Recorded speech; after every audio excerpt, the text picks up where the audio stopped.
Bueno, muy bien. Hoy tenemos que, por un lado, completar la irrigación de lo que es cabeza y cuello, o sea, toda la parte arterial.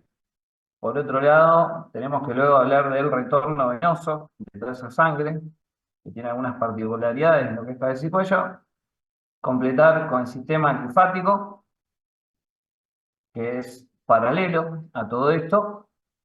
Hablar de la glándula tiroides y, como si fuera poco, hacer una introducción a lo que son los pares craneales. Así que son un montón de temas, vamos a tratar de no divagar demasiado y hacer hincapié puntualmente las cosas más importantes, pero bueno, así todo vamos a estar un rato. Ya se van desconectando algún seguro. No. Bueno, en cuanto a lo que es la irrigación de lo que es cabeza y cuello, lo que vimos hasta acá nos deja a mitad de camino un poco.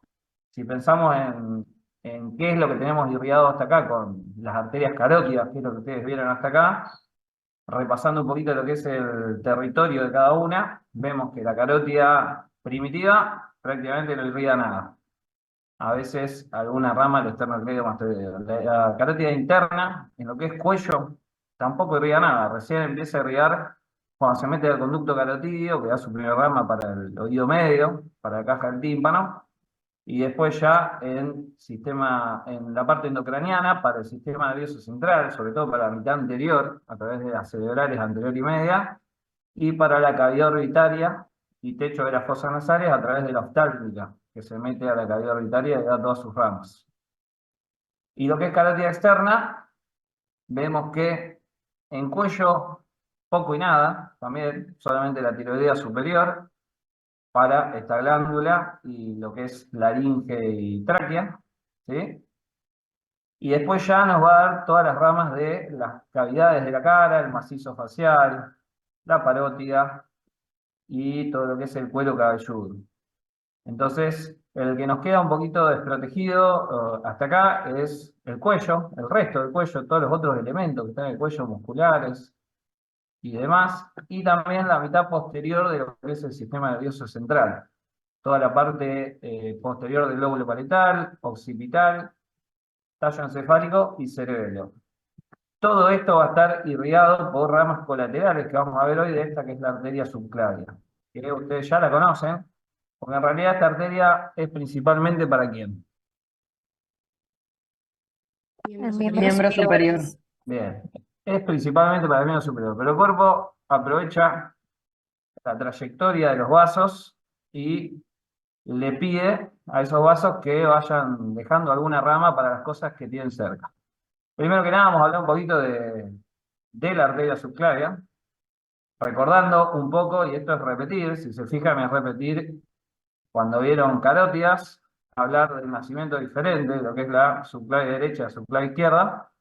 La subclavia derecha que van a ser directamente del tronco arterial, brachiocefálico, que sale de la aorta, y la izquierda directamente del callado de la aorta. Esto ya va a marcar una diferencia en cuanto no solo al nacimiento, sino a las relaciones del órgano, del vaso, y en cuanto al lugar de nacimiento. La arteria subclavia izquierda nace adentro del tórax. Fíjense que tengo una, dos, tres costillas, ahí tengo el callado aórtico y de ahí sale la subclavia izquierda. Por lo cual, ya va a tener un trayecto diferente, porque antes de irse hacia el miembro superior, ¿qué tiene que hacer? ¿Para dónde tiene que ir? Por arriba del arco costal. Para arriba, tiene que subir, porque tiene que salir del tórax primero, y recién una vez que llegue a la base del cuello, se va a doblar y va a ir hacia la axila, hacia el miembro superior. En cambio, todo ese camino vertical, del lado derecho, lo hace el tronco arterial, brachiocefálico, que pasa por delante de la tráquea, llega hasta la base del cuello y recién ahí, en la base del cuello, nace la subclavia, que se va directamente hacia afuera, hacia lo que es el callado, perdón, hacia lo que es la axila, ¿sí? Entonces ya esa es una diferencia importante. A partir de ahí vamos a tener las dos subclavias con relaciones similares, que van a ir desde el nacimiento, desde lo que es la base del cuello, hacia el hueco axilar, y para acceder a ese lugar van a pasar por encima de la primera costilla y por abajo de la clavícula, en un espacio entre estos dos músculos, que ¿cuáles son? El escaleno anterior y medio.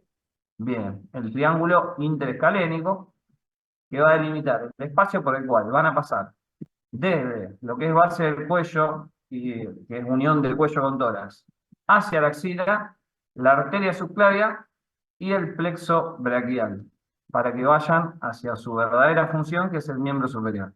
Y van a separar este triángulo interescalénico y este caleno anterior, la arteria que pasa por detrás, de la vena que pasa por delante.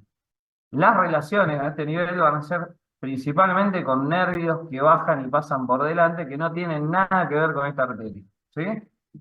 Y van a ser de adentro hacia afuera. Del lado derecho vamos a tener el nervio neumogástrico, que va a pasar por delante de la arteria subclavia derecha, y que cuando pase por delante va a dar una de sus ramas colaterales más importantes, que después la van a ver, que se llama nervio laringio recurrente, ¿sí? Con nervio recurrente, que lo que hace es pasar por abajo de la arteria y volver para arriba. Cuando algo se llama recurrente en anatomía, significa que vuelve en el sentido contrario que va el elemento. Entonces, el nervio viene para abajo y el nervio recurrente vuelve para arriba, ¿sí? Y más afuera va a tener relación con el nervio frénico, que es otro nervio muy importante que van a ver, complejo cervical, que es un nervio que nace acá arriba, al costado del cuello, desciende por el cuello y después atraviesa todo el tórax para llegar hacia un músculo que se llama diafragma, que es el músculo que forma el piso del tórax y que es el responsable nada más ni nada menos que de la respiración. Entonces, es un nervio bastante importante. Otra relación, que acá no está dibujada, es con un elemento que se llama asa de Vieussens, que es una comunicación entre los ganglios simpáticos medio e inferior. Todos elementos que ustedes van a ver después en las próximas clases cuando vean nervios.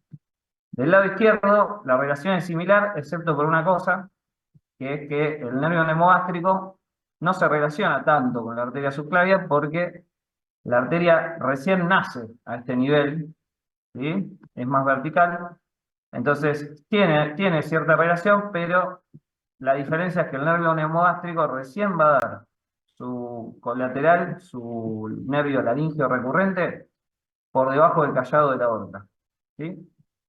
Intratorácico. Y esta es una pregunta que seguro le van a hacer en el examen, que no tiene que ver con el tema de hoy, pero que sí es una relación con las arterias, y es la relación del neumogástrico y del laringio recurrente con los elementos vasculares. Entonces, el nervio neumogástrico derecho pasa por delante de la arteria subclavia y da el laringio recurrente que pasa por abajo. El izquierdo pasa por delante de la subclavia, pero recién intratorácico por debajo del callado de la aorta va a dar su nervio laringio recurrente. ¿Bien? Bueno, dicho todo esto, tenemos que hablar de las colaterales de esta arteria, de las cuales algunas se van a ir para arriba y van a ser para todo lo que es cabeza y cuello, y algunas se van a ir para abajo y van a ser para el tórax. ¿Sí? ¿Hasta acá vamos bien? Si no, me dicen. Sí. Bien, las que van a tener que saber ustedes, principalmente, son las que van para arriba, lógicamente. Las otras van a tener que conocer el nombre, nada más. La primera que da se llama arteria mamaria interna. Esta va para abajo, se mete al tórax y recorre toda la pared anterior del tórax, así que no vamos a hablar mucho de esta. La segunda que da se va a llamar tronco tirobicérvico escapular. Se llama así porque es un tronco común para 4 arterias. Es esta que se ve acá. Es un tronco y de ese tronco nacen 1, 2, 3, 4 arterias. Por eso el nombre. Tiro, ¿a qué le suena? La La tiroides. tiroides. A tiroides. Entonces, tiro va a ser por tiroidea inferior. La superior, ¿de quién era? La carótida externa. Carótida externa. Y ahí vamos completando un poco la irrigación de este órgano que es la tiroides. Bicérvico, ¿a qué le suena? Cervical. Bi es 2, cervical O sea que son dos cervicales, que van a ser la cervical ascendente y la cervical transversa. Y escapular es de escápula, y la que da es la escapular superior. Esta, en realidad, ya la han visto, la han nombrado en lo que es miembro superior. Bueno, vamos a hablar brevemente de todas estas. La tiroidea inferior, lo que hace, creo que tengo otra imagen mejor. Esta. Lo que hace la tiroidea inferior es doblar hacia adentro, pasa por detrás, fíjense, del paquete vascular nervioso, que acá está cortado para que la puedan ver, y accede al lóbulo inferior de la tiroides de su lado. Y ahí se dividen sus ramas terminales, que van a ser una interna, una externa y una posterior, que abordan todo el lóbulo inferior de la tiroides. ¿Sí? Hacen lo mismo que la superior, pero desde abajo. Después tenemos la cervical, la primera, la ascendente, que, como su nombre indica, se va para arriba. Y esta va a ir por delante de las apófisis transversas de las vértebras cervicales, en ese espacio entre el cuerpo y la transversa. En ese espacio donde está todo el plano muscular anterior profundo medio y anterolateral profundo, o sea, todo el plano de los rectos anteriores, menores y mayores, largo del cuello, los escalenos, todos esos planos musculares van a estar irrigados por esta arteria, ¿sí? Que asciende bien profunda, pegada a la columna, pero por delante de lo que es las apófisis transversas, en el plano anterior. La cervical transversa, más abajo, lo que hace es irse para afuera, atraviesa el triángulo supraclavicular, ese triángulo que estaba entre el músculo externo cleomastoideo del trapecio, y irriga todos los tegumentos de esa región, de la región supraclavicular, la región que está por encima del mión del hombro. No mucho más para decir de ello. Y bueno, la escapular va a formar parte del círculo arterial periescapular con otras dos arterias que después vamos a nombrar.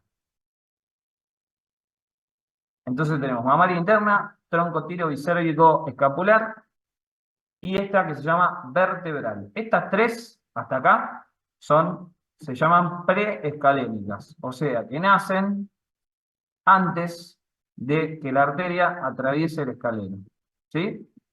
Que van a ser entonces la mamaria interna que se va para abajo, el tronco tiroicérvico escapular y la vertebral. Todas antes de que atraviese el músculo escaleno. ¿Sí? Después vamos a tener otra que es intraescalénica, que es el tronco que vamos a ver después, y una sola postescalénica, que va a dar después de que atraviese el triángulo interescalénico. Volviendo a la vertebral lo que hace es ascender, se mete al agujero intertransversario de la sexta vértebra cervical. ¿Se acuerdan que cuando vimos vértebras tenían algunas particularidades, entre ellas, o sea, diferencias con las otras vértebras? Entre ellas tenían en las apófisis transversas unos agujeritos que terminaban formando un conducto que estaba cerrado a su vez por los músculos intertransversarios anterior y posterior que la formaban un conducto. Todo eso servía ¿para qué? Para esto, para que esta arteria vertebral se meta a ese conducto, atraviese todos los agujeros intertransversarios, hasta que llega a la última vértebra, en realidad a la primera, al atlas, donde lo que hace es atravesar el triángulo formado entre los oblicuos y el recto mayor de la nuca, del plano profundo, muscular, atraviesa la membrana occipito-atloidea posterior, o sea, la membrana fibrosa que une el arco posterior del atlas al occipital, y una vez que lo atraviesa se mete al canal medular, se mete al espacio que está entre los cuerpos y las láminas, o entre lo que es arco anterior y posterior del atlas. En ese espacio hay un elemento que se llama tronco encefálico, ¿sí? Que es parte del sistema nervioso central, es la conexión del cerebro con la médula. Y lo que hacen las dos arterias vertebrales a ese nivel, se juntan en una sola arteria que se va a llamar tronco basilar. ¿Sí? Las dos vertebrales terminan uniéndose y forman un tronco basilar, que se apoya sobre la cara anterior de este tallo o tronco encefálico, y se meten al cráneo. Se meten al cráneo, atravesando el foramen magno. Acá se ve cómo se juntan, forman el tronco basilar. Y terminan en el piso del cráneo, formando lo que se llama polígono de Willis, junto con la carótida interna. Forman un polígono vascular, desde el cual salen las arterias cerebrales anteriores y medias, que son de la carótida interna, y de esta, las ramas terminales, principalmente las cerebrales posteriores, que van a ser para toda la parte posterior del sistema nervioso central. Es decir, lóbulo occipital, cerebelo y tallo encefálico. Va dando ramas colaterales del tronco basilar, posteriores, para estos elementos, el cerebelo, el tronco encefálico y demás. De la vertebral no tienen que saber las ramas colaterales, ni la descripción de la cerebral posterior, sino el camino desde que sale hasta que llega dentro del cráneo. ¿Sí? Después en el sistema nervioso vamos a ver en detalle esta última parte. ¿Cómo vamos hasta acá? ¿Vamos bien? Bien, Bien. Bárbaro. Tenemos la última colateral importante de la subclavia, que se va a llamar también tronco, o sea que es un tronco común, pero esta vez para solamente dos arterias. Se va a llamar cérvico intercostal. Cérvico nos vuelve a sonar a cervical, y lo que va a dar es la arteria cervical profunda. Y la otra va a ser la intercostal superior. La intercostal superior se va para abajo y da las primeras 6 arterias intercostales. O sea que para este parcial no las tienen que saber. La cervical profunda, fíjense, hace lo mismo que la cervical ascendente, pero por atrás de las vértebras, por detrás de las apófisis transversas de las vértebras cervicales. Acá va la cervical ascendente por delante, y acá va la cervical profunda por atrás. Haciendo lo mismo, pero irrigando a todos los elementos que tiene por atrás. Es decir, al plano profundo muscular, al plano de los esplenios, de los complexos, y por qué no, alguna rama del trapecio. ¿Sí? Y así nos queda completada un poco la irrigación de la cabeza y del cuello. Terminamos de completar los planos musculares anteriores, posteriores, la parte posterior del sistema nervioso central. La última arteria colateral, que no es importante para este parcial, es la postescalénica, que les nombré, que es la escapular posterior. ¿Sí? Esta, que es la escapular posterior, más la escapular superior, más una rama del axilar, que se va a llamar escapular inferior, van a rodear a la escápula formando el círculo arterial periescapular. Pero esto es de miembro superior, así que ya lo aprendieron. Acá una lista de todas las arterias colaterales de esta arteria, para que les quede. Y eso en cuanto a arterias. Vamos a pasar al sistema venoso. El sistema venoso, el problema que tiene en miembro superior era mucho más fácil, porque era todo colateral de las arterias, el recorrido era el mismo, lo único que había que agregarle era la cefálica y basílica o las safenas. Entonces era bastante fácil. Acá no es re difícil, pero es distinta. El recorrido del drenaje venoso tiene algunas diferencias y no es totalmente paralelo a las arterias. No se habla de colaterales, sino que se habla de grandes troncos venosos que son las venas yugulares. ¿Sí? Un poco resumiendo, podemos decir que tenemos dos territorios del drenaje venoso, que van a ser el sistema endocraniano, o sea, todo lo que está adentro del cráneo, todo lo que es el sistema nervioso central, y el sistema exocraniano, es decir, todas las cavidades de la cara, tegumentos faciales, cuero cabelludo, músculos del cuello, vísceras del cuello, etc. Todo menos el sistema nervioso central. Podríamos decir que la yugular interna es la principal encargada, la vena yugular interna, de todo el sistema endocraniano, y las otras se dividen el territorio exocraniano. Esto es relativamente así. Después al final lo vamos a repasar para que vean que la yugular interna hace más que eso todavía. Entonces tenemos 4 troncos venosos, se llaman todos yugulares, 4 de cada lado. O sea que tenemos 2 yugulares anteriores, 2 yugulares posteriores, 2 yugulares internas y 2 yugulares externas. La interna y la externa son laterales, las anteriores están bien anteriores en el cuello y las posteriores recorren toda la región de la nuca, toda la región cervical posterior. Ahora vamos a hablar un poco de cada una y qué es lo que recibe cada uno. La principal de todas, como ya se habrán dado cuenta, ¿cuál es? La ¿Cuál es la externa. más? Le doy otra oportunidad. La yugular interna. Yugular interno, sistema endocraniano, todo lo que es cerebro, cerebelo, tallo encefálico, va a retornar a través de lo que es yugular interno, que es lo principal que tenemos que cuidar en nuestro cuerpo, el corazón y el cerebro. ¿Sí? Bien. Yugular interna, entonces, es la más importante, se va a originar de los senos venosos que están en el endocráneo. Me habían preguntado en una clase, no me acuerdo en cuál, qué diferencia había entre las venas y los senos venosos, y yo les había comentado que todo el sistema nervioso central está envuelto por unas capas gruesas que se llaman meninges. Esas meninges tienen 3 capas que se llaman pia madre, aracnoides y dura madre. Dura madre, como lo dice el nombre, es una sábana gruesa, dura, que envuelve todos estos tejidos, y en esta dura madre recorre la sangre venosa directamente, por lo cual no tiene una pared propia la vena adentro del cráneo, sino que recorre los canales que le forma esta dura madre, junto con el hueso cerrándolo en conductos.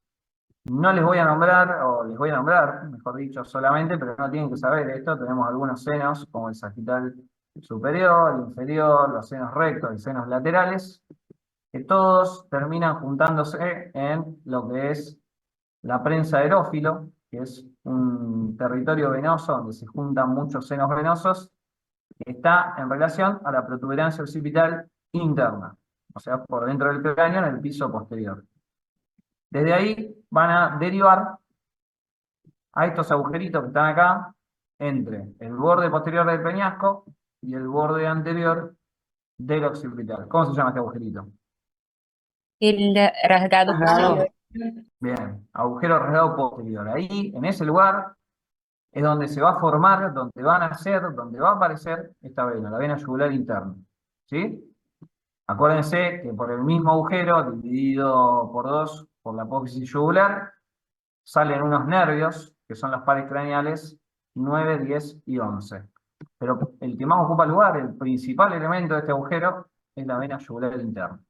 Que nace ahí y aparece en la base del cráneo. Fíjense cómo se forma acá, y aparece en la base del cráneo, y ya enseguida se ubica al lado primero de la carótida interna, por fuera de ella, y más abajo, por fuera de la carótida primitiva, formando el paquete vasculonervioso más importante del cuerpo, junto con la arteria y con el nervio neumogástrico que la recorre por atrás, por detrás de la unión de la arteria y la vena.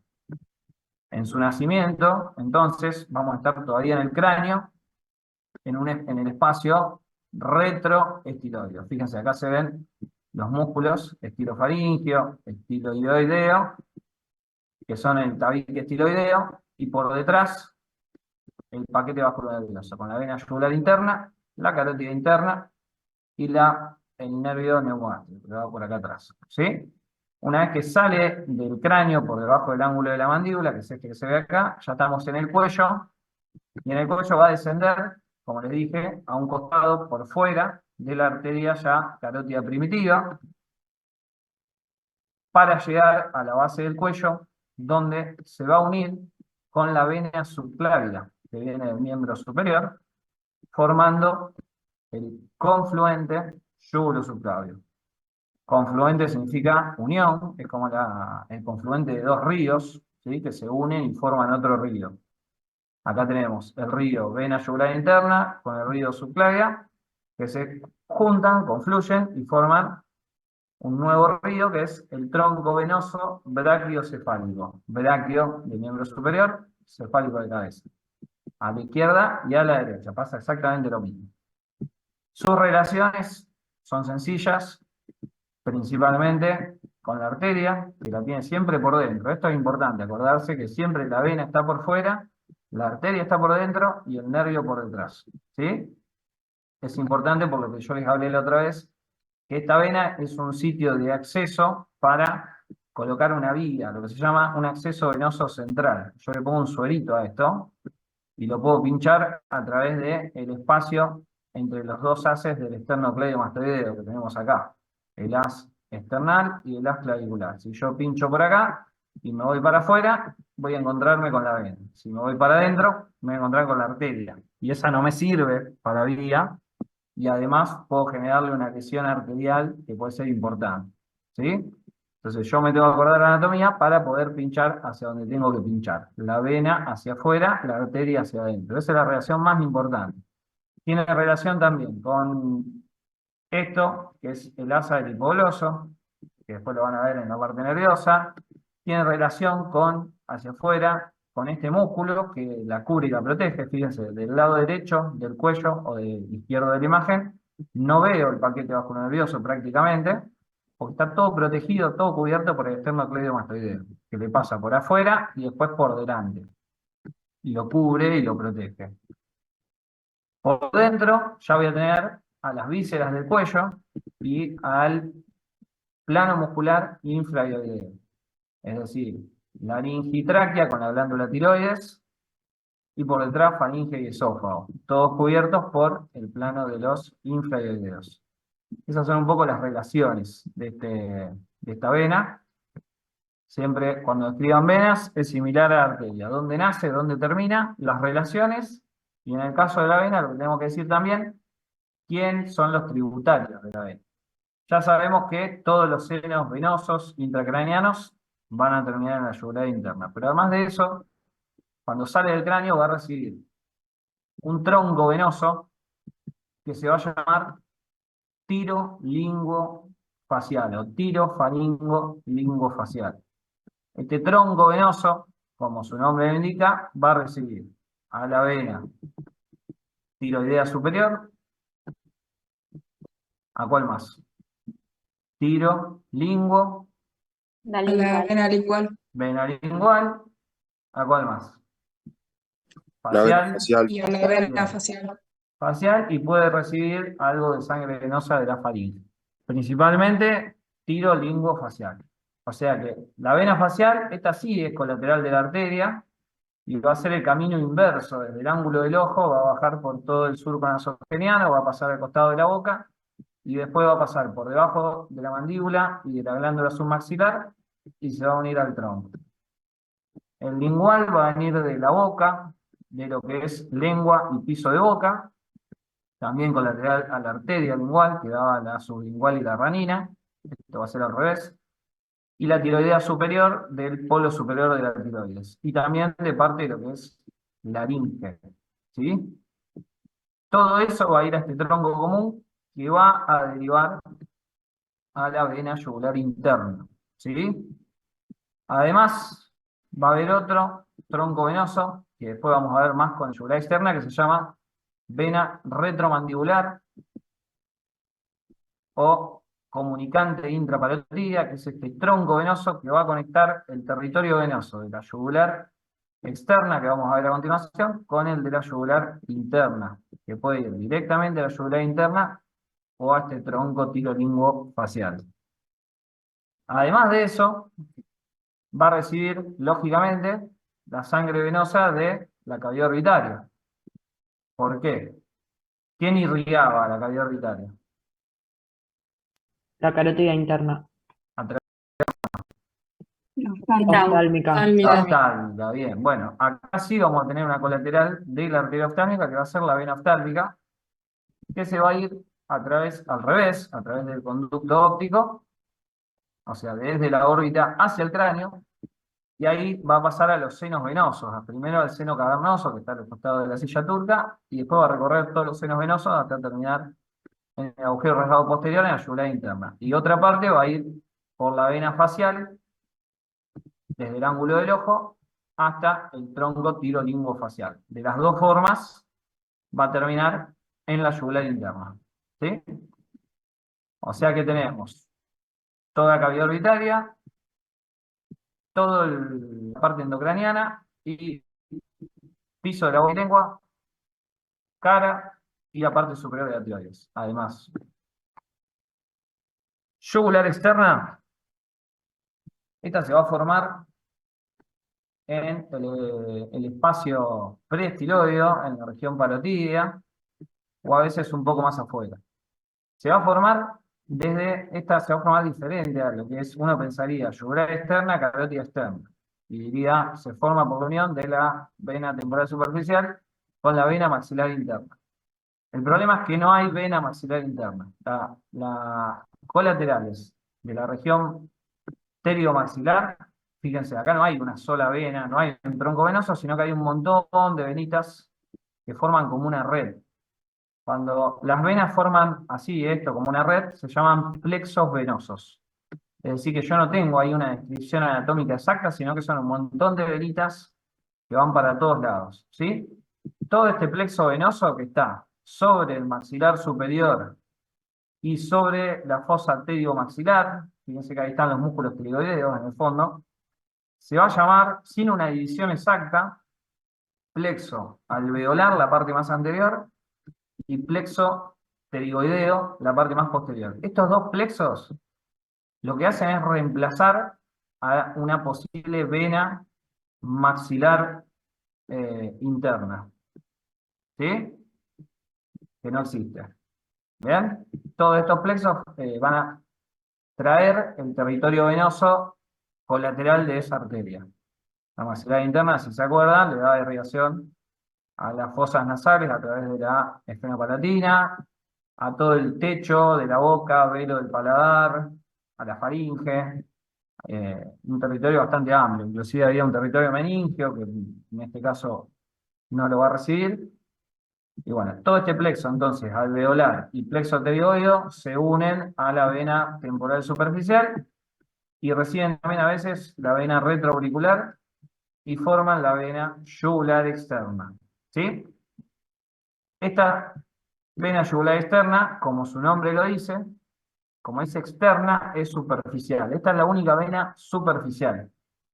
Esto es igual que en miembro, donde teníamos todas las venas profundas que estaban por dentro de la fascia, por dentro de la aponeurosis, y las venas superficiales, como la cefálica, la basílica y las afenas, que estaban por fuera de la aponeurosis, ¿sí? Esta vena lo que hace es atravesar la aponeurosis cervical superficial y desciende por fuera del músculo esternocleidomastoideo. De hecho, esta vena yo la puedo ver.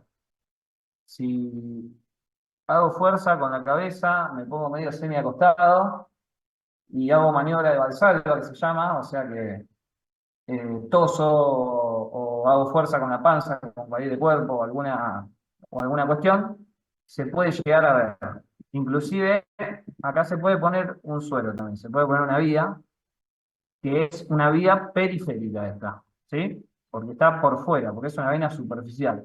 Es lo mismo poner un suero acá que ponerlo en una vena cefálica o basílica. Todo esto yo se lo digo para que se acuerden que esta es una vena superficial, que atraviesa la aponeurosis cervical superficial, cruza todo el esternocleidomastoideo y en el hueco supraclavicular se vuelve a hacer profunda. Y cuando se hace profunda de nuevo es para terminar en el confluente yugulo-subclavio, o sea, en la unión de la yugular interna con la vena subclavia. ¿Sí? Esta va a recibir entonces toda la sangre venosa tributaria de los plexos alveolar y pterigodeo y de la vena temporal superficial, o sea, de todo el cuero cabelludo y región temporal, fosa temporal. La que les nombré antes, que es la vena retromandibular o intrapalotídea, se lo vuelvo a nombrar, lo que hace es conectar estos plexos venosos y la vena temporal superficial con el tronco tirolinguofacial. Esto va a formar una anastomosis entre la yugular interna y externa. Una zona compartida, una zona de unión. O sea que esto sirve en el cuerpo por si se tapa alguna vena para que la sangre vuelva por el otro lado. Si yo cierro la vena yugular externa, toda esta sangre va a viajar por el tronco retromandibular y se va a ir a la yugular interna. No va a haber mayor problema. Otro punto de conexión entre las yugulares es en la órbita, donde el plexo pterigoideo recibe ramas de la órbita a través de esta hendidura que es la hendidura esfenomaxilar. Entonces, la mayoría de la órbita vuelve por la vena facial y la oftálmica a la yugular interna, pero una parte se va a la yugular externa a través del plexo pterigoideo y plexo alveolar. Las yugulares anteriores y posteriores son más sencillas. Las anteriores nacen en el piso de la boca y descienden por delante de los músculos infraoideos y terminan en la yugular externa.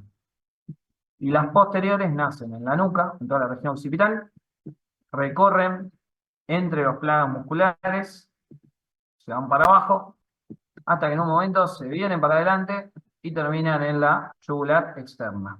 ¿Sí? O sea que la yugular anterior y posterior terminan en la externa.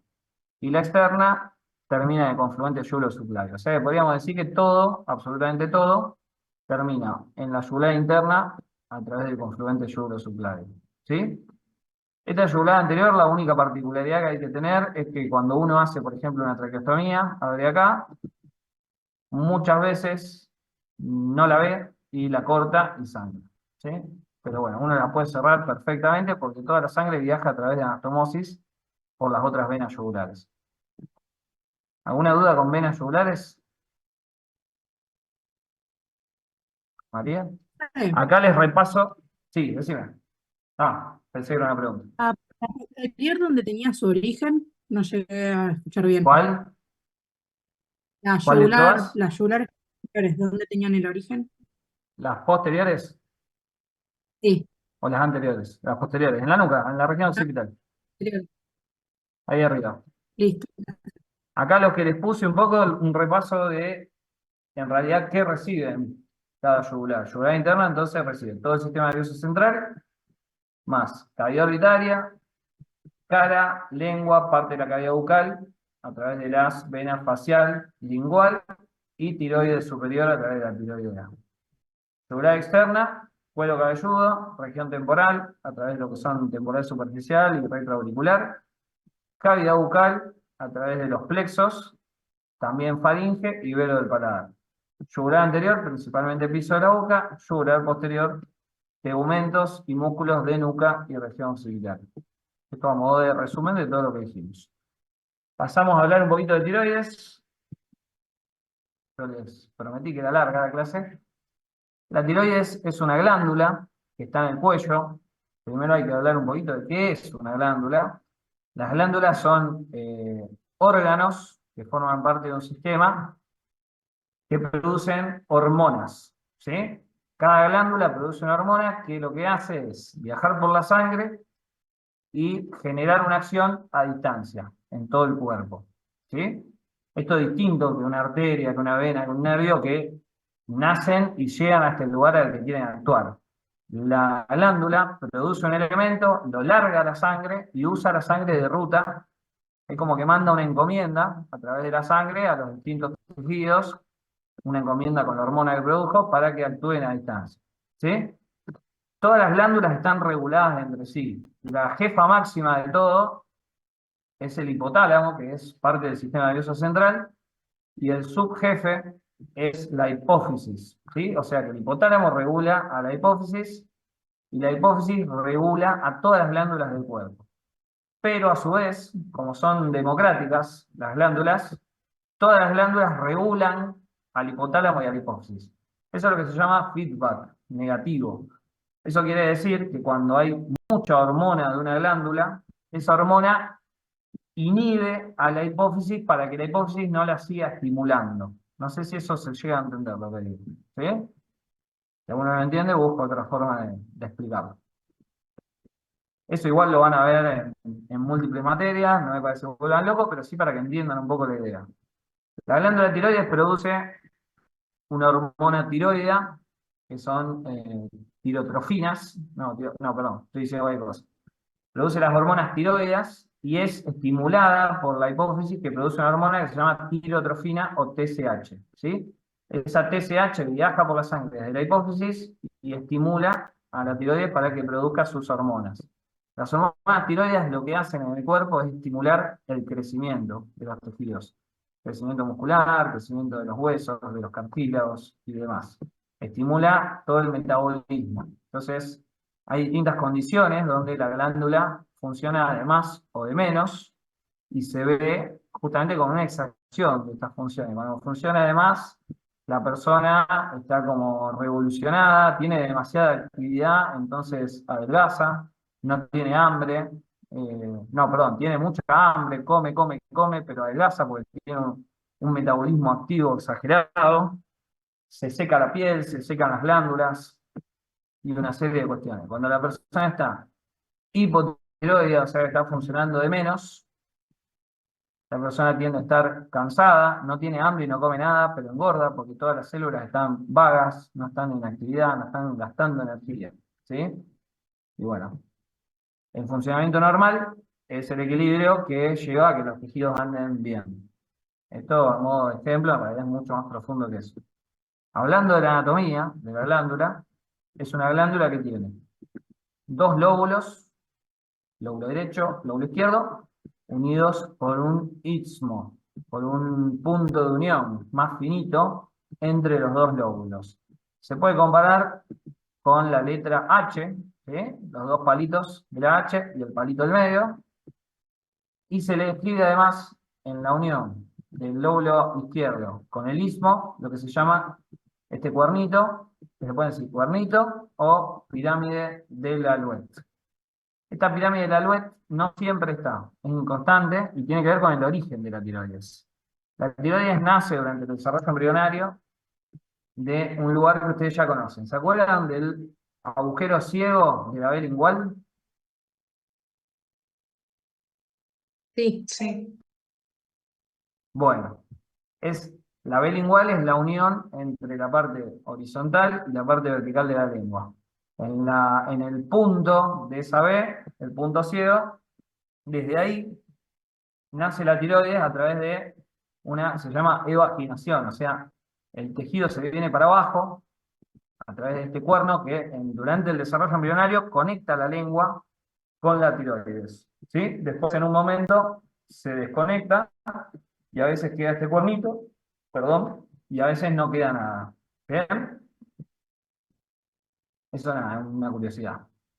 La glándula va a estar en el cuello, en el espacio visceral, en la zona media, va a estar apoyada sobre lo que es la tráquea, por debajo de lo que es el cartílago cricoides y cartílago tiroides de la laringe.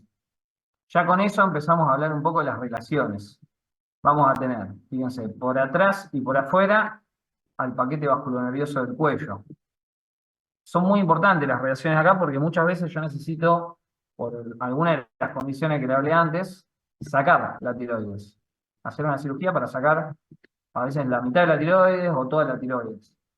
Entonces, tengo que conocer las relaciones con los elementos que puedo lastimar yo durante este procedimiento quirúrgico. Una de las cosas que puedo lastimar, y que es bastante importante, es la arteria carótida y la vena yugular interna, que están por fuera y por atrás de los lóbulos tiroideos. ¿Sí? Directamente por atrás del istmo voy a tener a la tráquea, va a estar apoyada en la tráquea envolviéndola. Y por detrás de la tráquea voy a tener el esófago. Por detrás, pero por detrás de los lóbulos, voy a encontrar otros elementos importantes. Desde arriba va a llegar la rama externa del nervio laríngeo superior del neumogástrico, y desde abajo va a llegar el nervio laríngeo recurrente, que les nombré al principio de la clase, que nacía del neumogástrico. Acá estoy mirando desde atrás, esto es el esófago, la faringe, los lóbulos tiroideos, no veo el istmo porque están por delante de todo esto, y acá veo por delante del esófago la tráquea. El callado aórtico que se viene para atrás, y esta sería la subclavia izquierda, y esta la derecha. ¿Sí? Entonces, el neumogástrico derecho, yo les dije, por debajo de la subclavia derecha da el nervio laríngeo recurrente, que hace así y vuelve para arriba. Y se relaciona con el lóbulo posterior, con la cara posterior del lóbulo tiroideo.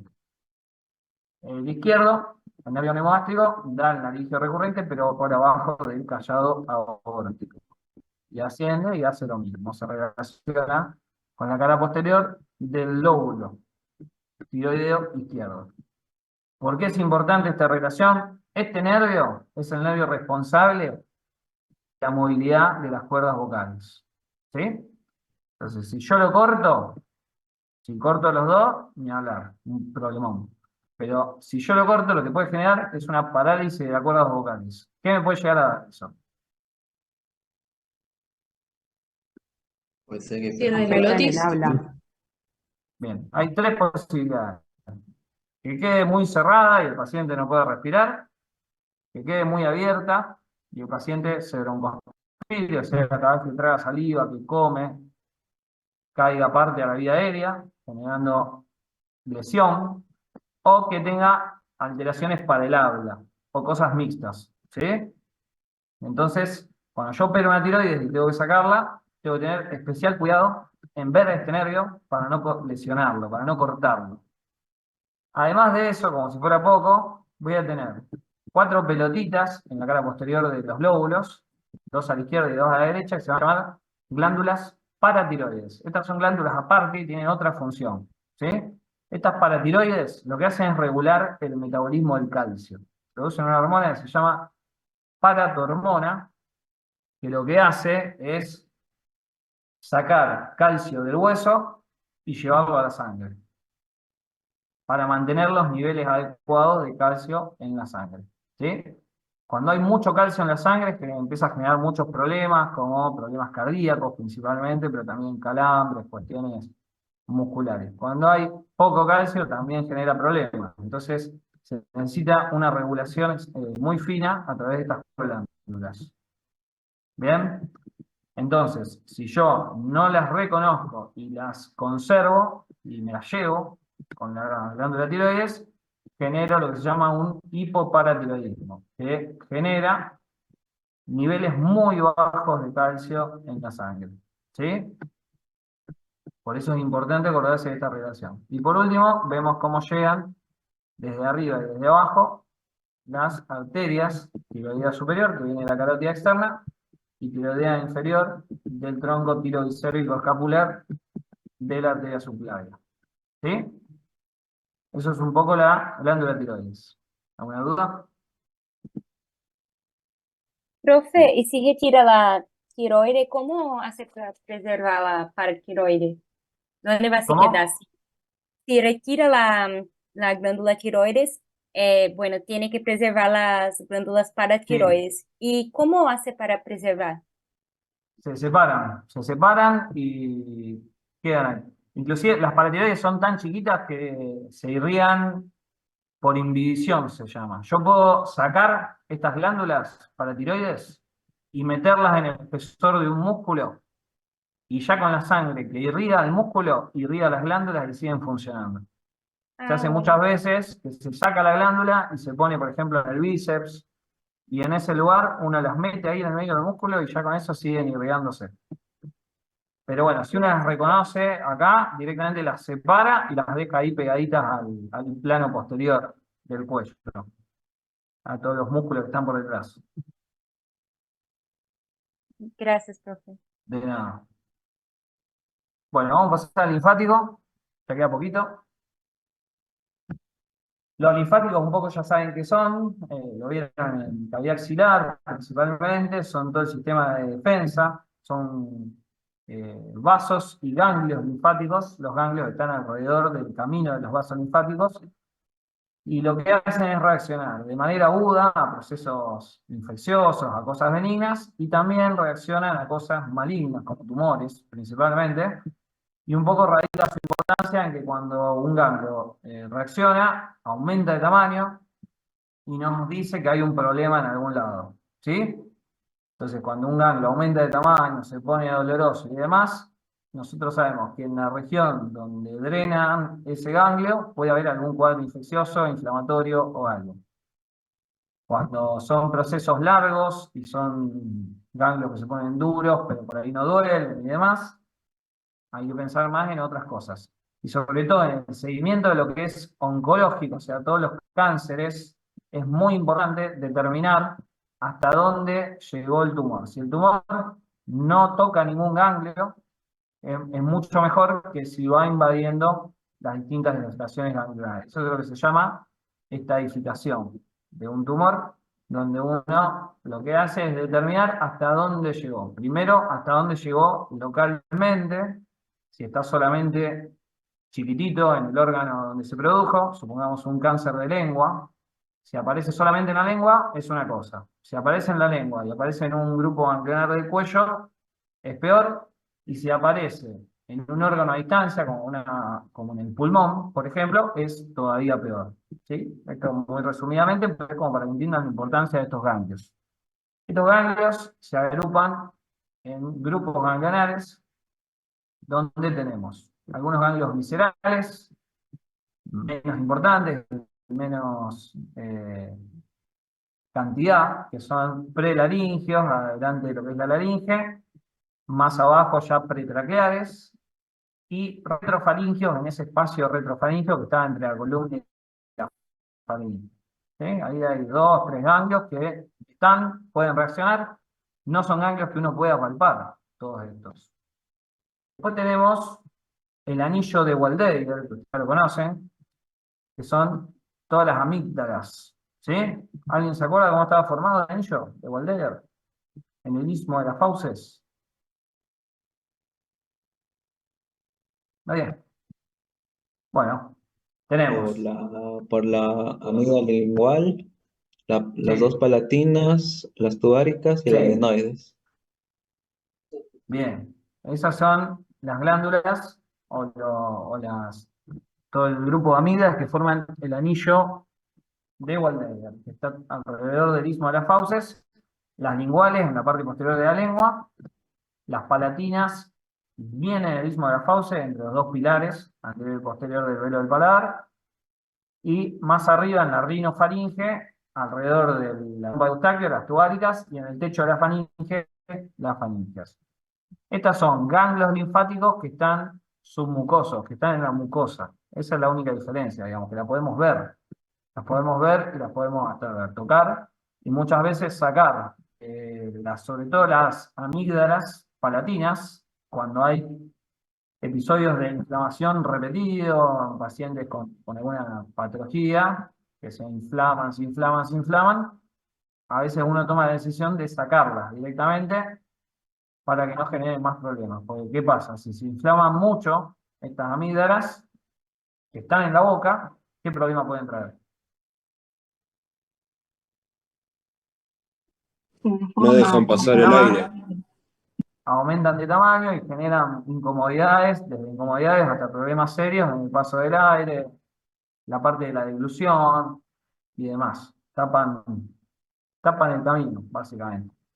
Pero bueno, no son los más importantes. Los más importantes son los ganglios parietales, podríamos llamarles, donde vamos a tener una parte superior, que es un círculo ganglionar pericervical, que es como un anillo que envuelve a la base de la cabeza, que envuelve a la unión de la cabeza con el cuello, que se divide en distintos grupos que ahora vamos a ver, y desde ahí toda esa linfa tiene que bajar para terminar en los confluentes venosos yugurosuprarios, porque toda la linfa en algún momento vuelve al territorio sanguíneo, al territorio venoso.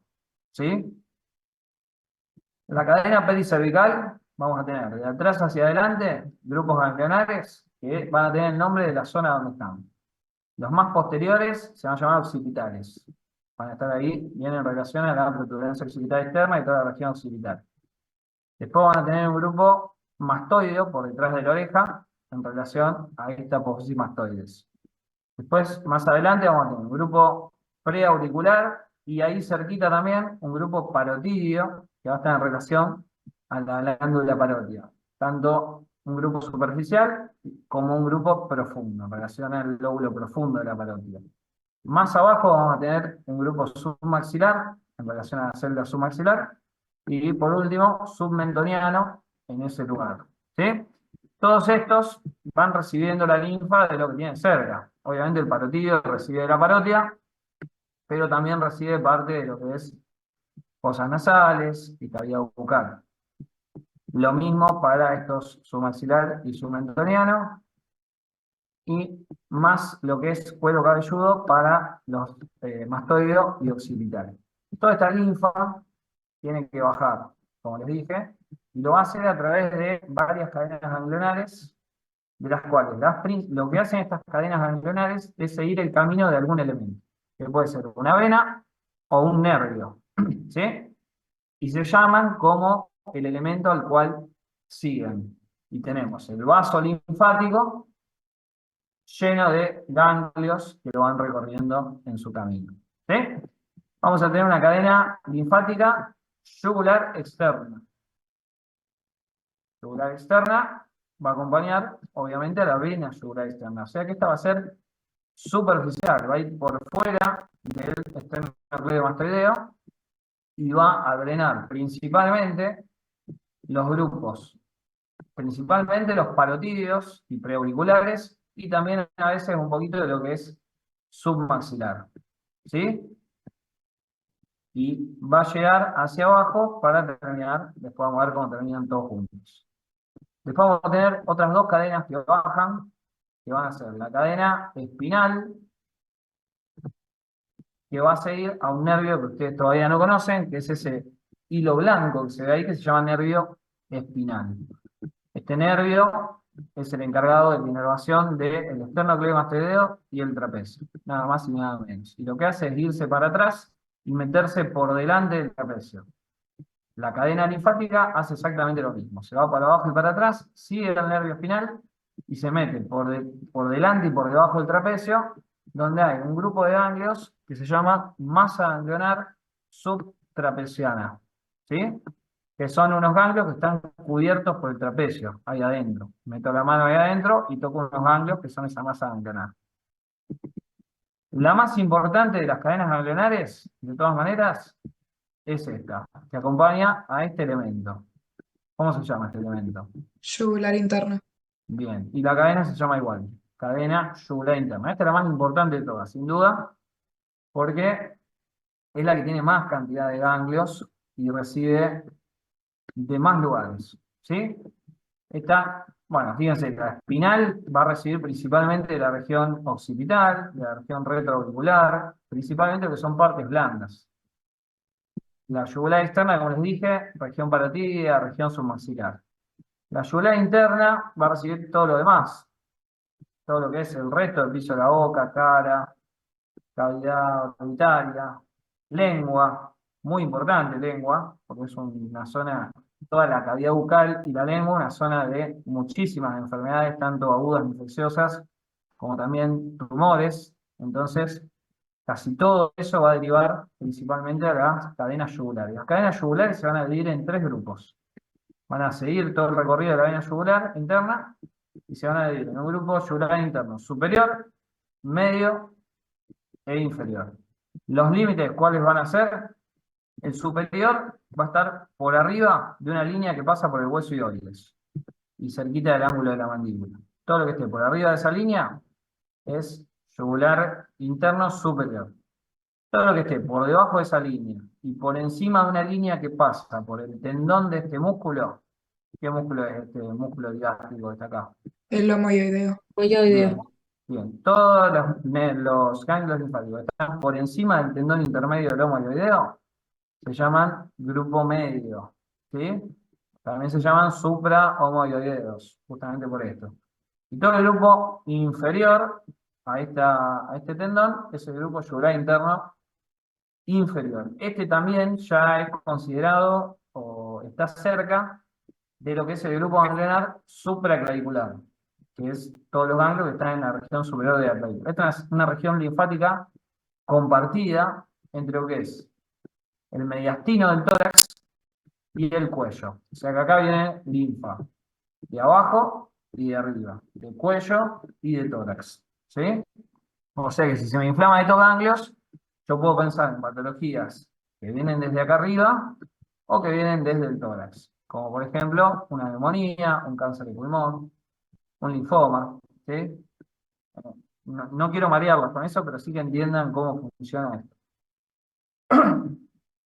A veces también pueden encontrar, sobre todo en el Rubier, creo, que hay una cadena linfática yugular anterior, pero bueno, las más importantes son estas: yugular externa, espinal y yugular interna. Y por último tengo una cadena que no baja, sino que lo que hace es conectar de manera transversa a la cadena espinal con la cadena yugular interna inferior. Y se llama cadena cervical transversa.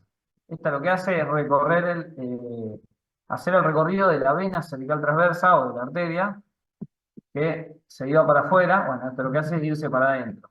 Es horizontal, está acostadita, termina formando, fíjense, como un triángulo entre la cadena yugular interna, la espinal y la conexión abajo con esta cadena cervical transversa. ¿Sí? ¿Cómo termina toda la linfa? Hay un elemento que se llama conducto torácico, que se forma en el abdomen, recorre todo el tórax y termina mediante un callado en el confluente yuguro-subclavio izquierdo. Podríamos decir que toda la linfa del cuerpo termina ahí, en el conducto torácico. A veces también la parte derecha termina directamente en el confluente yuguro-subclavio derecho. ¿Sí? ¿Dudas con esto? Si no, bueno, ahora vemos todas las dudas al final. Bueno, ya casi estamos. De pares craneales, que son los nervios de cabeza y del cuello, que es los temas que van a empezar a ver a partir de la próxima clase. Hoy no vamos a hablar de ningún par en particular.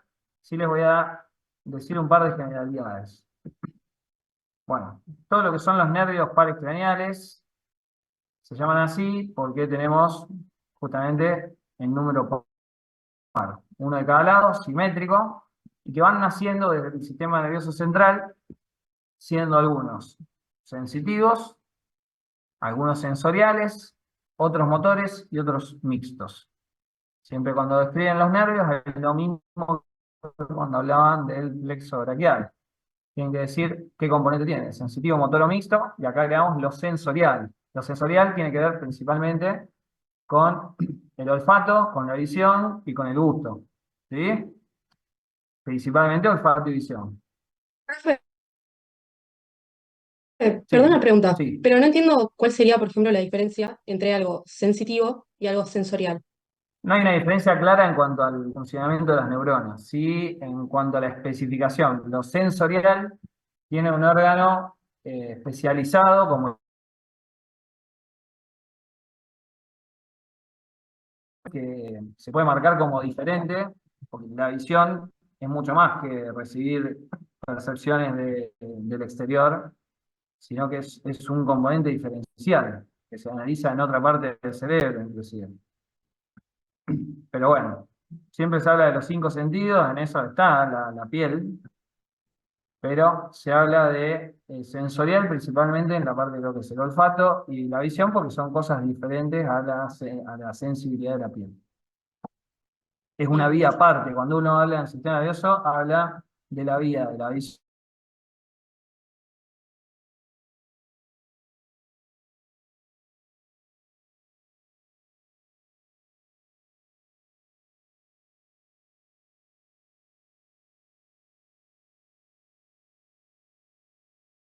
Dos paracraneales que lamentablemente lo van a tener que saber a todos, ¿sí?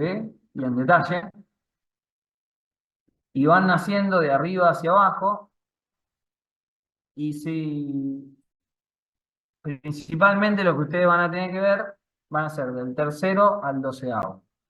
El primero y el segundo van a ver que nacen directamente del cerebro, del sistema nervioso central. El primero va a ser el olfatorio y el segundo va a ser el óptico. No vamos a entrar en detalle de qué parte del cerebro, pero son diferentes a los otros pares craneales, son sensoriales y nacen directamente del cerebro. A partir del tercero van a ser todos de lo que es el tallo encefálico, que era esta estructura que está por debajo del cerebro, formada por los pedúnculos cerebrales, que son la conexión del tallo con el cerebro, la protuberancia y el bulbo raquídeo, que es la conexión del tallo con la médula espinal. A partir de entonces del tercero, vamos a ir viendo cómo el número que se les pone es por cómo van naciendo. Fíjense que el olfatorio está más arriba, y es el primero, un poquito más abajo está el óptico, y es el segundo. Y ya en el tallo encefálico tengo de lo que es la división entre pedúnculo y protuberancia, lo que se llama surco pedúnculo protuberancial, naciendo al tercer par, que es el motor ocular común. No pretendo que se lo sepan los nombres. Cuarto par, motor ocular externo. Y ya más abajo tengo el quinto naciendo de la cara anterior de la protuberancia, que es el trigémino, y así sucesivamente. Para abajo sexto, séptimo, octavo, 9, 10 y 11 y 12. Después van a ir viendo nervio por nervio, yo no pretendo hoy que sepan esto, van a ir viendo cuál es sensitivo, cuál es motor, cuál es mixto. Todos los ganglios, todos los nervios sensitivos de los pares craneales van a tener un ganglio sensitivo similar a los ganglios sensitivos raquídeos. Entonces vamos a tener, por ejemplo, para el trigémino, un ganglio que se llama ganglio de láser, para el nervio neumogástrico, dos ganglios sensitivos, un ganglio geniculado que va a ser para el nervio facial y así sucesivamente. A lo sensitivo y motor también hay que agregarle el componente vegetativo. ¿Entienden? ¿Sensitivo, motor y vegetativo? ¿O más o menos? Bien, supongo que más o menos. El sistema nervioso, que después lo van a ver, se divide en dos. Tenemos lo somático, lo voluntario, lo que se puede controlar, y lo involuntario o vegetativo que no se puede controlar. Lo somático y voluntario se divide en sensitivo y motor. Lo vegetativo se divide en simpático y parasimpático. Para que se den una idea, como ejemplo, a nivel de las glándulas salivales, por ejemplo, el parasimpático va a estimular la secreción de saliva y el simpático la va a inhibir. El equilibrio entre estos dos elementos, entre estas dos fuerzas, simpático y parasimpático, va a hacer que la glándula secrete X cantidad de saliva. Cuando necesito más saliva, el simpático va a bajar su fuerza, el parasimpático va a subir su fuerza y va a generar más saliva, y cuando necesite generar menos saliva, al revés. El simpático va a tomar protagonismo, el parasimpático va a perder protagonismo. ¿Por qué les digo todo esto? Los pares craneales lo que llevan es inervación vegetativa parasimpática. ¿Sí? La simpática va por otra parte, que después lo van a ver. No los quiero variar con esto igual, porque después van a ir hablando de cada nervio. ¿Sí? Bueno, ¿dudas? ¿Preguntas? Profe, una pregunta de esto último. Sí. Entonces, si el sistema somático son los nervios sensitivos y motores, todos los pares craneales llevan nervios sensitivos y motores, entonces solo el sistema somático, solo forman parte del sistema. No. O sea, vos tenés pares craneales que son solo motores, como por ejemplo el nervio espinal, pares craneales que son solo sensitivos, en realidad sensoriales, como el óptico y el del oído, el vestíbulo coclear, que es el octavo, y tenés pares mixtos que tienen tanto sensitivo como motor, y también algunos tienen, además de eso, un componente parasimpático, vegetativo.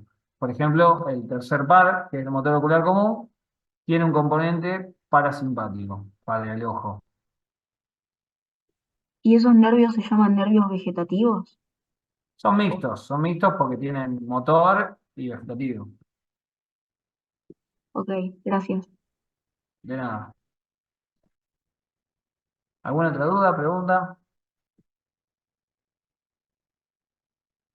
Profe, entonces el vegetativo inerva todo el sistema visceral.